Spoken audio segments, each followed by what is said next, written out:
সঙ্গীত মেলা শুরু হলো। এই সঙ্গীত মেলা 9 দিন হবে, 31শে এপ্রিল পর্যন্ত, 31শে জুলাই পর্যন্ত এই সঙ্গীত মেলা চলবে। আমাদের এই সঙ্গীত মেলায় এবার বর্ধমান জেলা পূর্বে 620 জন ছেলে মেয়েরা তারা অংশগ্রহণ করেছিলেন, তারা অডিশন দিয়েছে।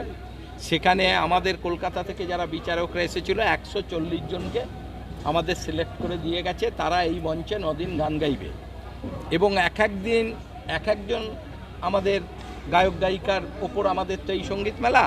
আজকে যেমন হেমন্তর ওপর, আজকে হেমন্তর ওপর সবাই গান গাইবে এবং রবীন্দ্র নজরুল প্রতিদিন আমাদের একটা করে হবে, ওটা আমরা প্রতিদিনই রেখেছি। ফার্স্টে রবীন্দ্র নজরুল একটা লোকগীতি এটা হবে, তারপর আমরা যে শিল্পীর ওপর করেছি সেই শিল্পীর গান গাইবে এবং প্রতিদিনই রাত 8টার সময় একজন অতিথি শিল্পী, যেমন আজকে হেমন্তর আছে, হেমন্তর ওপর একজন বোম্বে থেকে আমাদের শিল্পী এসেছে, যিনি আমাদের হেমন্তর গান গেয়ে আমাদের সমস্ত দর্শককে আনন্দ দেবেন। সেই রকম 9 দিনই আমাদের অতিথি শিল্পী আছে। আর আমরা 140 জন ছেলে মেয়েকে তাদের প্রতিভাকে তুলে ধরার জন্য আমাদের এই সঙ্গীত মেলা, এবং এই সঙ্গীত মেলা থেকে প্রতিবারই 5 জন করে শিল্পী আমাদের বিশ্ব বাংলার সঙ্গীত মেলায় যায়।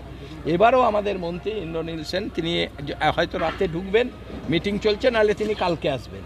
তিনি এবারও ঘোষণা করবেন যে 5 জন সঙ্গীত শিল্পী এখান থেকে বিশ্ব বাংলায় যাবে, যেটা আমরা নাম লিস্ট করে পাঠাবো। তাই এইভাবে আমরা গ্রাম থেকে শহর বিভিন্ন প্রতিভাপূর্ণ ছেলে মেয়েদের, যারা প্রচণ্ড ভালো গান গায় আমরা হয়তো জানি না, তাদের প্রতিভাকে তুলে দেওয়ার জন্য আমাদের সঙ্গীত মেলা। আবার কদিন পরেই আমাদের নৃত্য অনুষ্ঠান শুরু হবে। বর্ধমান শহরের যত স্কুল আছে যারা নাচ করে তাদের নিয়েও আমরা 9 দিন নৃত্যমেলার আয়োজন করব।